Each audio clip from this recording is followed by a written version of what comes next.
ನಮಸ್ಕಾರ ವೀಕ್ಷಕರೇ, ಇಬ್ಬನಿ ಚಾನೆಲ್ಗೆ ಸ್ವಾಗತ. ನಮ್ಮ ವಿಡಿಯೋಗಳನ್ನು ಮೊದಲ ಬಾರಿ ನೋಡುತ್ತಿದ್ದಲ್ಲಿ ದಯವಿಟ್ಟು ಸಬ್ಸ್ಕ್ರೈಬ್ ಮಾಡಿಕೊಳ್ಳಿ, ಲೈಕ್ ಮತ್ತು ಶೇರ್ ಮಾಡಲು ಮರೆಯದಿರಿ.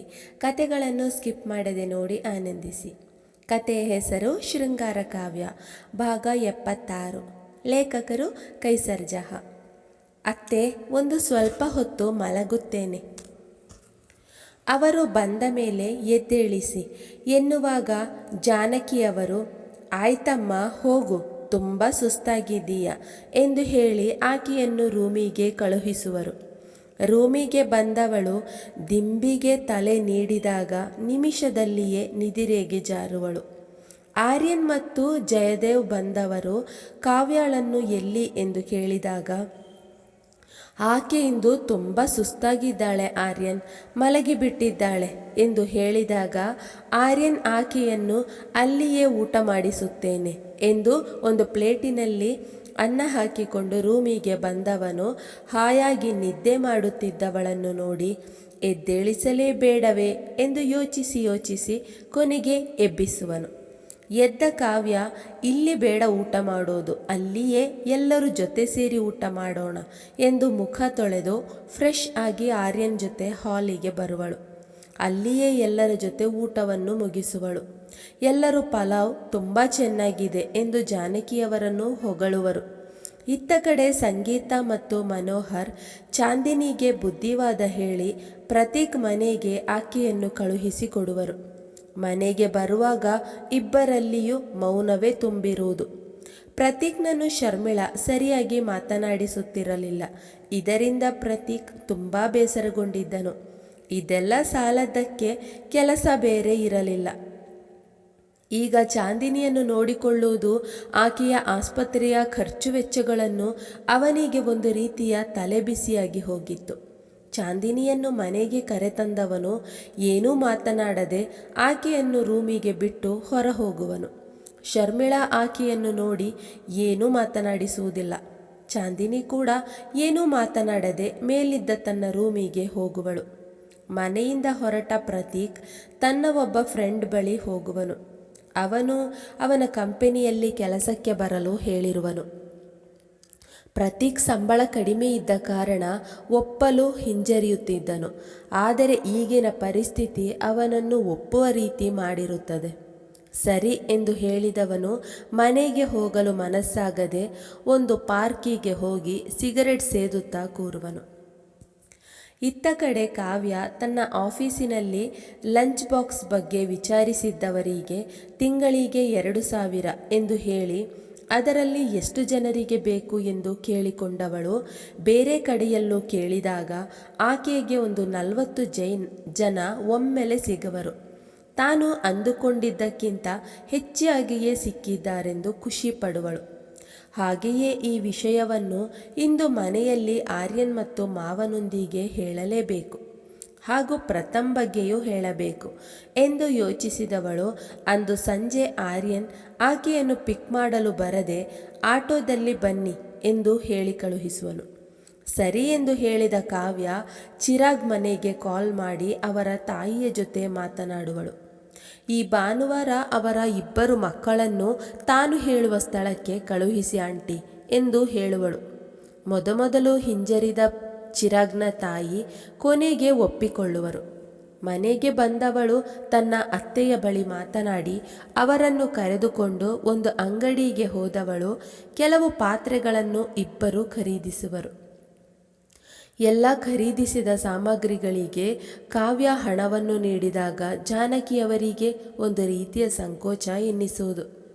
ಆದರೂ ಬೇಡ ಎಂದು ಎಷ್ಟೇ ಜಾನಕಿಯವರು ಹೇಳಿದರೂ ಸಹ ಕಾವ್ಯ ಅವರಿಗೆ ಸಮಾಧಾನ ಮಾಡಿ ಅವರಿಗೆ ಒಳ್ಳೆಯ ಲಾಭ ಸಿಕ್ಕಾಗ ಪುನಃ ಹಿಂತಿರುಗಿಸಿ ಎಂದು ಹೇಳಿ ಎಲ್ಲವನ್ನು ಖರೀದಿಸಿ ಒಂದು ಹೋಟೆಲಿಗೆ ಹೋಗುವರು.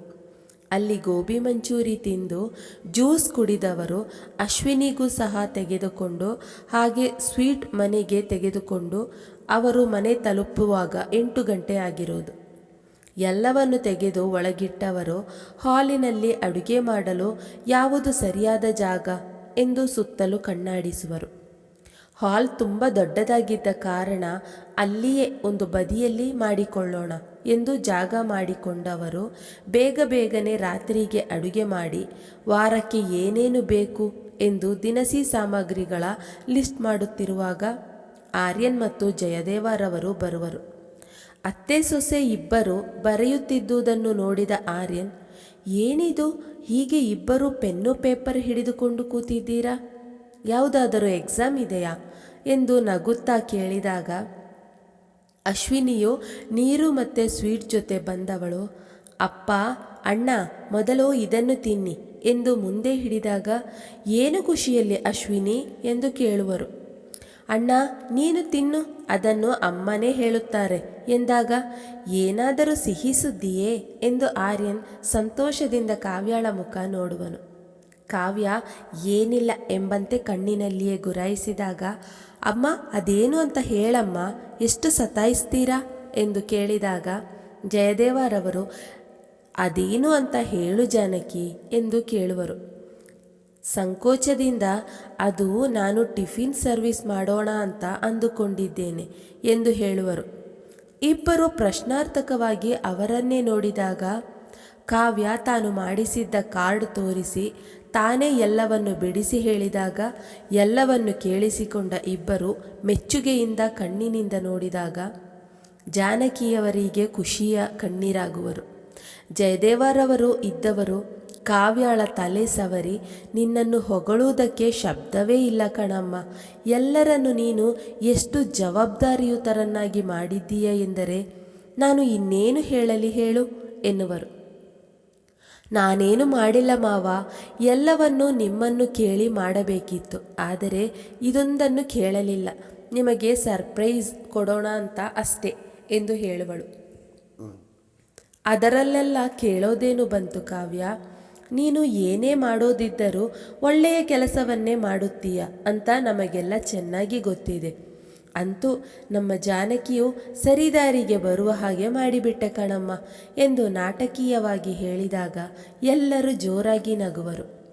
ಜಾನಕಿ ಹುಸಿ ಮುನಿಸಿನಿಂದ ಹಾಗೇನೂ ಇಲ್ಲ ಎಂದಾಗ ಆರ್ಯನ್ ತನ್ನ ತಾಯಿಯನ್ನು ಹಿಂದೆಯಿಂದ ಅಪ್ಪಿಕೊಂಡವನು, ಅಮ್ಮ ನನಗೆ ತುಂಬ ಖುಷಿಯಾಗುತ್ತಿದೆ, ಇನ್ನು ಮೇಲಿಂದ ನೀವು ದುಡಿಯುವವರ ಹಾಗೆ ಆಗಿಬಿಟ್ಟಿದ್ದೀರಿ, ಹಾಗಂತ ಜಾಸ್ತಿ ಆಯಾಸ ಮಾಡಿಕೊಳ್ಳಬೇಡಿ ಎನ್ನುವನು. ಇದೆಲ್ಲ ನಮ್ಮ ಕಾವ್ಯಾಳಿಂದ ಆಗಿತ್ತು ಎಂದಾಗ ಆರ್ಯನ್ ಥ್ಯಾಂಕ್ಸ್ ಕಾವ್ಯ ಎನ್ನುವನು. ಎಲ್ಲರೂ ತುಂಬ ಖುಷಿಯಿಂದ ಊಟ ಮುಗಿಸುವರು. ಊಟ ಮುಗಿಸಿ ಮಲಗಲು ಹೋಗುವರು. ಕಾವ್ಯಾಳ ಮೇಲೆ ಇನ್ನೂ ಹೆಚ್ಚು ಪ್ರೀತಿ ತೋರಿಸಿದ ಆರ್ಯನ್ ಆಕೆಯನ್ನು ಬಿಡದಂತೆ ಮುದ್ದಿಸಿದನು. ರಮಿಸಿ ಗೋಳಾಡಿಸಿ ತನ್ನ ಪ್ರಣಯದಾಟವನ್ನು ಮಧ್ಯರಾತ್ರಿಯವರೆಗೆ ಮುಂದುವರೆಸಿದವನು ಕೊನೆಗೆ ಸುಸ್ತಾಗಿ ಅಪ್ಪಿಕೊಂಡು ಹಾಯಾಗಿ ನಿದಿರೆಗೆ ಜಾರುವನು. ಕಾವ್ಯ ಸಹ ತನ್ನ ಇನಿಯನಿಂದ ಪ್ರೀತಿ ಪಡೆದುಕೊಂಡವಳು ಧನ್ಯಳೆಂದು ಭಾವಿಸುತ್ತಾ ಅವನನ್ನು ಅಪ್ಪಿ ಹಾಯಾದ ನಿದಿರೆಗೆ ಜಾರುವಳು. ಚಾಂದಿನಿ ದಿನವಿಡೀ ರೂಮಿನಲ್ಲಿಯೇ ಇದ್ದವಳು. ಊಟ ಮಾಡುವ ಸಮಯಕ್ಕೆ ಮಾತ್ರ ಬಂದು ಊಟ ಮಾಡಿದವಳು ಮತ್ತೆ ಹೋಗಿ ಮಲಗುವಳು. ಅತ್ತೆ ಶರ್ಮಿಳಾ ಏನೊಂದು ಮಾತನಾಡುವುದಿಲ್ಲ. ಹಾಗೆಯೇ ಸರಿತಾ ಸಹ ಆಕೆಗೆ ಏನೊಂದೂ ಹೇಳೋದಿಲ್ಲ. ರಾತ್ರಿ ಎಲ್ಲರೂ ಊಟಕ್ಕೆ ಕುಳಿತಿದ್ದಾಗ ಚಾಂದಿನಿ ಸಹ ಬಂದು ಕೂರುವಳು. ಯಾರೊಬ್ಬರೂ ಆಕೆಯನ್ನು ಮಾತನಾಡಿಸುವುದೇ ಇಲ್ಲ. ಸರಿತಾ, ಸೀಮಾ ಮತ್ತು ಶರ್ಮಿಳಾ ಮಾತನಾಡುತ್ತಾ ನಗುತ್ತಾ ಊಟ ಮುಂದುವರಿಸುವರು. ಊಟ ಮುಗಿದ ನಂತರ ಸೀಮಾ ಎಲ್ಲವನ್ನೂ ತೆಗೆದಿಟ್ಟರೆ ಸರಿತಾರವರು ಪಾತ್ರೆ ತೊಳೆಯುವರು. ಶರ್ಮಿಳಾ ಪಾತ್ರೆಗಳನ್ನು ಒರೆಸಿ ಜೋಡಿಸುವರು. ಸೀಮಾ ಕಿಚನ್ನನ್ನು ನೀಟಾಗಿ ಒರೆಸಿಕೊಳ್ಳುವಳು. ಇದೆಲ್ಲವನ್ನು ಅಲ್ಲಿಯೇ ಹಾಲಿನಲ್ಲಿ ಟಿವಿ ನೋಡುತ್ತಾ ಕುಳಿತಿದ್ದ ಚಾಂದಿನಿ ನೋಡಿದವಳು, ಅಲ್ಲ ಇವರೆಲ್ಲ ಎಷ್ಟು ಒಳ್ಳೆಯರಾಗಿ ಬಿಟ್ಟಿದ್ದಾರಲ್ಲ, ಪರವಾಗಿಲ್ಲವೇ ಎಂದು ಮನಸ್ಸಿನಲ್ಲಿಯೇ ಹೇಳಿಕೊಳ್ಳುವಳು. ಅವರು ಏನಾದರೂ ಮಾಡಿಕೊಳ್ಳಲಿ, ಸದ್ಯ ನನಗೇ ಎಲ್ಲ ಕೆಲಸ ತಪ್ಪಿತಲ್ಲ, ಅಷ್ಟು ಸಾಕು ಎಂದು ಟಿವಿ ನೋಡುತ್ತಾ ಕುಳಿತುಕೊಳ್ಳುವಳು. ಎಲ್ಲ ಕೆಲಸ ಮುಗಿಸಿ ಫ್ರೂಟ್ನ ಪ್ಲೇಟಿನೊಂದಿಗೆ ಮೂವರು ಜನರು ಹೊರಬಂದು ಅಲ್ಲಿಯೇ ಕುಳಿತುಕೊಳ್ಳುವರು. ಹಣ್ಣುಗಳನ್ನು ಸುಲಿದು ಪೀಸ್ಗಳನ್ನಾಗಿ ಮಾಡಿ ಸೀಮಾಳಿಗೆ ತಿನ್ನಲು ನೀಡಿದಾಗ, ಇದನ್ನು ನೋಡಿದರೆ ಚಾಂದಿನಿ ಅಲ್ಲ ನಾನು ಪ್ರೆಗ್ನೆಂಟ್ ಅಂತ ಗೊತ್ತು, ಆದರೂ ನನಗೆ ಕೊಡುತ್ತಾ ಇಲ್ಲವಲ್ಲ ಏನು ಜನ ಎಂದು ಎದ್ದವಳು ಸಿಟ್ಟಿನಲ್ಲಿ ರೂಮಿಗೆ ಬಂದು ಮೊಬೈಲ್ ನೋಡುತ್ತಾ ಕುಳಿತುಕೊಳ್ಳುವಳು. ಅಲ್ಲಿಯೇ ಮೊಬೈಲ್ ನೋಡುತ್ತಾ ಕುಳಿತಿದ್ದ ಪ್ರತೀಕ್ನನ್ನು ನೋಡಿ, ನಾಳೆ ನನಗೆ ಫ್ರೂಟ್ ಬೇಕು, ತಂದುಕೊಡಿ. ಈ ಮನೆಯಲ್ಲಿ ಜನರಿಗೆ ಮನುಷ್ಯತ್ವವೇ ಇಲ್ಲ. ನಾನು ಗರ್ಭಿಣಿ ಅಂತ ಗೊತ್ತಿದ್ದರೂ ನನಗೆ ಕೊಡದೆ ಬರೀ ಸೀಮಾಳಿಗೆ ಮಾತ್ರ ಕೊಡುತ್ತಿದ್ದಾರೆ ಗೊತ್ತಾ ಎಂದು ಸಿಟ್ಟಿನಲ್ಲಿ ಹೇಳಿದಳು. ಮುಂದುವರಿಯುತ್ತದೆ. ಈ ಕಥೆಯ ಮುಂದಿನ ಸಂಚಿಕೆಯನ್ನು ಮುಂದಿನ ವಿಡಿಯೋದಲ್ಲಿ ಪ್ರಕಟಿಸಲಾಗುವುದು. ಈ ಕಥೆಯ ಅನಿಸಿಕೆಗಳನ್ನು ಕಮೆಂಟ್ನಲ್ಲಿ ತಿಳಿಸಿ. ಪ್ರಿಯ ವೀಕ್ಷಕರೇ, ನಮ್ಮ ಈ ಕಥೆ ಇಷ್ಟವಾಗಿದೆ ಎಂದು ಭಾವಿಸುತ್ತೇವೆ. ನಮ್ಮ ಚಾನಲ್ಗೆ ತಪ್ಪದೇ ಸಬ್ಸ್ಕ್ರೈಬ್ ಆಗಿ, ಪಕ್ಕದಲ್ಲಿರುವ ಬೆಲ್ಲೈಕನನ್ನು ಪ್ರೆಸ್ ಮಾಡಿ. ಧನ್ಯವಾದಗಳು.